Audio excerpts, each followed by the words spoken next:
નમસ્કાર વિદ્યાર્થી મિત્રો, ફરી એકવાર તમારું સ્વાગત છે અમારી યુટ્યુબ ચેનલમાં. તો મિત્રો, આજે આપણા વિડીયોમાં ધોરણ 10ની બોર્ડ એક્ઝામ માટેનું વિજ્ઞાનનું પેપર સોલ્યુશન લઈને આવી ચૂક્યા છીએ. તો તમે પાર્ટ 1 જોઈ લીધો છે, આ પાર્ટ 2 છે. તો પાર્ટ 2 માટે સાહિત્ય તમારે પૂરેપૂરો વિડીયો જોવાનો રહેશે અને બધા ક્વેશ્ચનનું સોલ્યુશન કરી લેવાનું રહેશે. આમ આપણે વિભાગ સી અને ડીનો સોલ્યુશન જોઈશું. પાર્ટ 1માં આપણે વિભાગ એ અને વિભાગ બીનું સોલ્યુશન જોઈ ગયા છીએ. તો એ વિડીયો જોવાનો બાકી તો આપણે ચેનલ પર અપલોડ છે, ત્યાં તમારે જોઈ લેવાનો રહેશે. તેમાં આપણે આ બધા વિકલ્પોવાળા ક્વેશ્ચનો છે મિત્રોનું સોલ્યુશન કરાવી દીધેલું છે, અને બાકીના જે ક્વેશ્ચનો છે એનું સોલ્યુશન હવે આપણે આ વિડીયોમાં જોવાના છીએ. તો સાહિત્ય જોઈ લો ફરીથી. વિભાગ 2ના ક્વેશ્ચનો છે: ઓક્સિડેશન, રિડક્શન, ધાતુ તત્વો, અધાતુ તત્વો, વનસ્પતિઓમાં ઉત્સર્જન સમજાવો. તો સાહિત્ય તમારે જોઈ લેવા.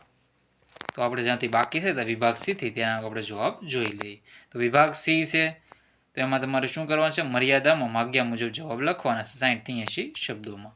તો સંયોગીકરણ પ્રક્રિયા કોને કહે છે? રાસાયણિક સમીકરણ આપી સમજાવવાનું રહેશે.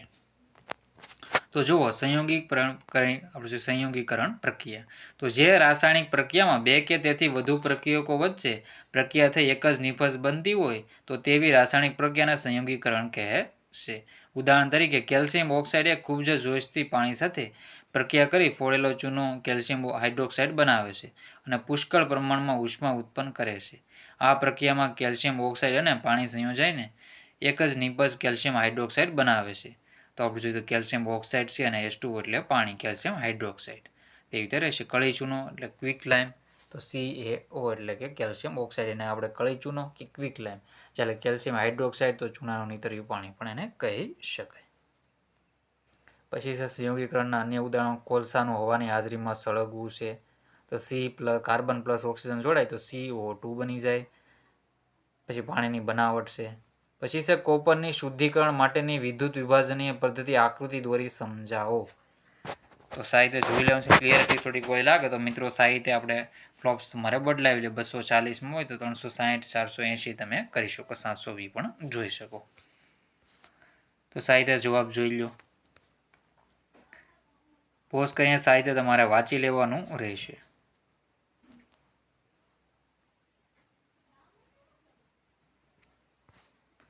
પછી છે આગળનો ક્વેશ્ચન: આકૃતિમાં દર્શાવ્યા પ્રમાણે સાધનોની ગોઠવણી કરો.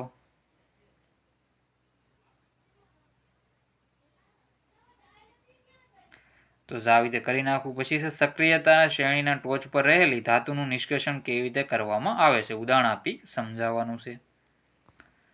તો આનો જવાબ પણ તમારે સાહિત્ય પોઝ કરીને વાંચી લેવાનું રહેશે. એમાં આયનીકરણ પ્રક્રિયા છે, કેથોડ પાસેની પ્રક્રિયા હોય, એનોડ પાસેની હોય, કઈ પ્રક્રિયા થાય બધું વાંચી લેવું. પછી આગળના ક્વેશ્ચન જોઈ લઈએ તો આવી રીતે છે, તમે સાહિત્ય જોઈ લેવું. પછી છે સમજાવો માનવ મગજ, તો IMP ક્વેશ્ચન છે. તો આપણે જોઈએ તો આકૃતિ સાહિત્ય તમારે દોરી લેવી છે. તે અગ્ર મગજ તે મુખ્યત્વે બૃહદ મસ્તિષ્ક ધરાવે છે. વિચારવા માટેના મુખ્ય ભાગ છે.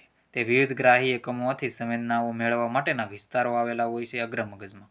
અગ્ર મગજમાં શ્રવણ, ઘ્રાણ, દ્રષ્ટિ વગેરે માટે વિશિષ્ટીકરણ પામેલા અલગ અલગ વિસ્તારો હોય છે.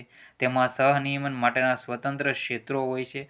આ વિસ્તારોમાં વિવિધ ગ્રાહી એકમોમાંથી પ્રાપ્ત થતી માહિતીઓને તેમજ મગજમાં સંગ્રહાયેલી માહિતીઓને સંકલિત કરી સંવેદનાઓનું અર્થઘટન કરવામાં આવે છે. અગ્ર મગજમાં માહિતીનું અર્થઘટન બાદ કેવી રીતે પ્રતિસાર કરવો તે માટેના નિર્ણય લેવામાં આવે છે. તેમાં ઐચ્છિક સ્નાયુઓના હલનચલનની ક્રિયાનું નિયંત્રણ કરતા પ્રેરક ચાલક કેન્દ્રો આવેલા છે. તેમાં અલગ અલગ ભાગમાં ભૂખ સંબંધિત કેન્દ્ર આવેલા છે. તો આ બધું અગ્ર મગજમાં આવેલું છે.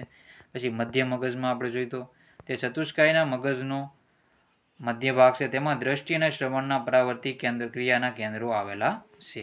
પછી પશ્વ મગજમાં છે, તો પશ્વ મગજમાં સેતુ, લંબમજ્જા, અનુમસ્તિષ્ક પશ્વના ભાગ છે. અનૈચ્છિક ક્રિયાઓ જેવી કે રુધિરનું દબાણ, લાળ રસનો સ્ત્રાવ, ઉલટી થવી વગેરે લંબમજ્જા દ્વારા નિયંત્રિત થાય છે.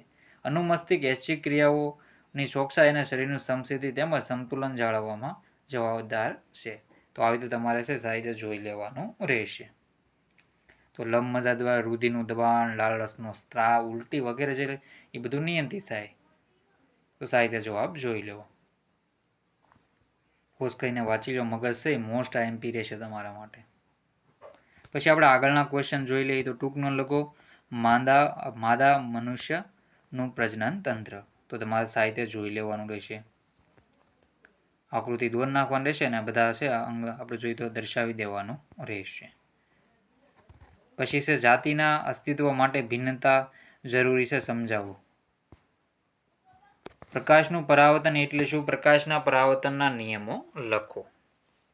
તો આપાત કોણ છે, પરાવર્તન કોણ સમાન હોય એટલે કે આપાત કોણ. આપાત કિરણમાં આપણે જોઈએ તો અરીસાનું આપાત બિંદુ એ સપાટી પર દોર લંબ અને પરાવર્તિત બધા એક જ સમતલમાં હોય.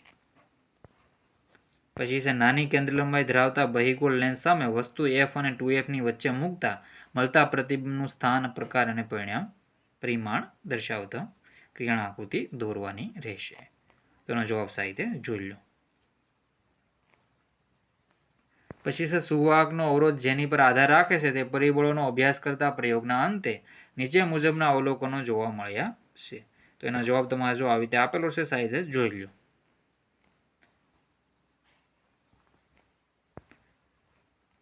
આ ત્રણે ટોપિક છે એમાં વાંચી લેવાના છે. વાહકતારના અવરોધ પર અસર કરતા પરિબળો છે. પછી છે વિભાગ ડી, લાસ્ટ વિભાગ છે.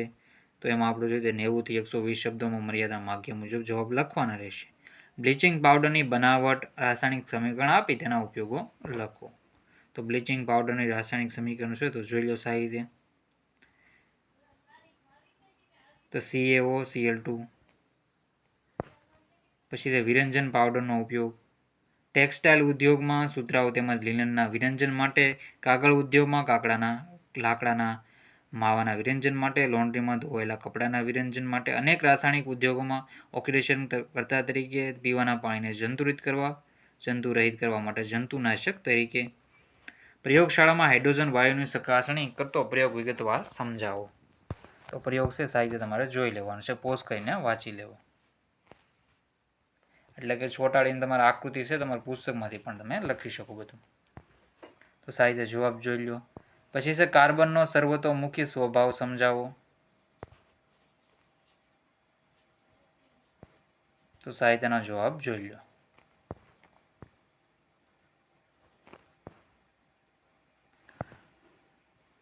તો સાહિત્ય તમારે પોસ્ટ કરીને બધા ક્વેશ્ચનના આન્સર જોઈ લેવા. પછી છે 50મા નંબરનું મનુષ્યના હૃદયની અંતસ્થ રચના દર્શાવતી નામ નિર્દેશનવાળી આકૃતિ દોરી તેમાં રુધિરનું પરિવહન સમજાવો.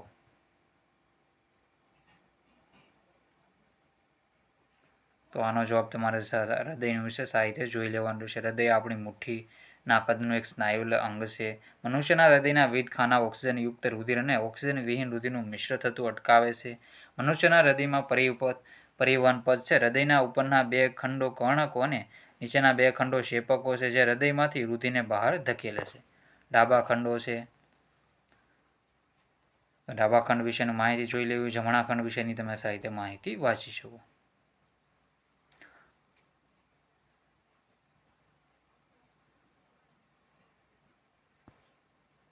પછી છે મૂત્રપિંડ નલિકાની રચના સમજાવવાની છે. સાહિત્યનો જવાબ જોઈ લો.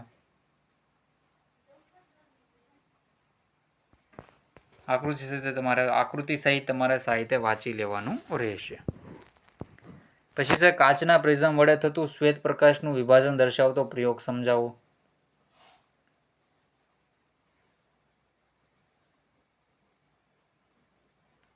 તો એનો જવાબ સાહિત્ય જોઈ લેવો.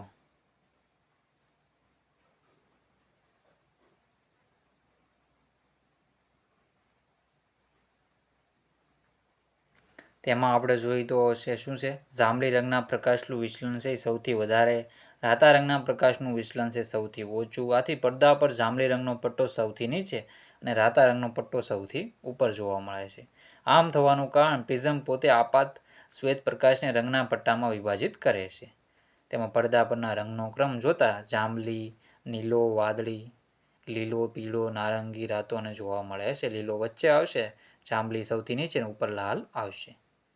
માહિતી વાંચી લેવી. પછી છે હોકાયંત્ર સોયની મદદથી ગજિયા ચુંબકની આસપાસ રહેલું ચુંબકીય ક્ષેત્ર રેખાઓનું નિરૂપણ કરતો પ્રયોગ વિગતવાર સમજાવવાનો રહેશે. તેનો જવાબ છે સાહિત્ય તમારે જોઈ લેવો. આનો પણ જવાબ છે સાહિત્ય ટીક કરી લો. પોઝ કરીને સાહિત્ય વાંચી લેવાનું. ઓઝોન કેવી રીતે નિર્માણ પામે છે તો ઓઝોન વિશેની માહિતી જોઈ લો. અને નિવસન તંત્રમાં વિઘટકોની ભૂમિકા સમજાવો. તો બંને ક્વેશ્ચનો આઈએમપી છે. તો સાહેબ તમારે પોઝ કરીને વાંચી લે. ઓઝોન દિવસ આપણે જોઈ તો 16 સપ્ટેમ્બરના રોજ મનાવવામાં આવે છે. મોન્ટ્રીયલ પ્રોટોકોલ છે ઓઝોન સાથે સંકળાયેલો છે. O3 એટલે ઓઝોનને ડોપ્શનમાં તેને આપણે એકમ છે એ માપવામાં આવે છે, યાદ રાખી લેવું. તો સાહેબ આપણે પૂરેપૂરું પેપર સોલ્યુશન જોઈ લેવું છે. પાર્ટ 1 અને પાર્ટ 2 બંને તમે જોઈ લેજો. તો મિત્રો વિડીયોનો એન્ડ કરીએ છીએ. જય હિન્દ, જય ભારત.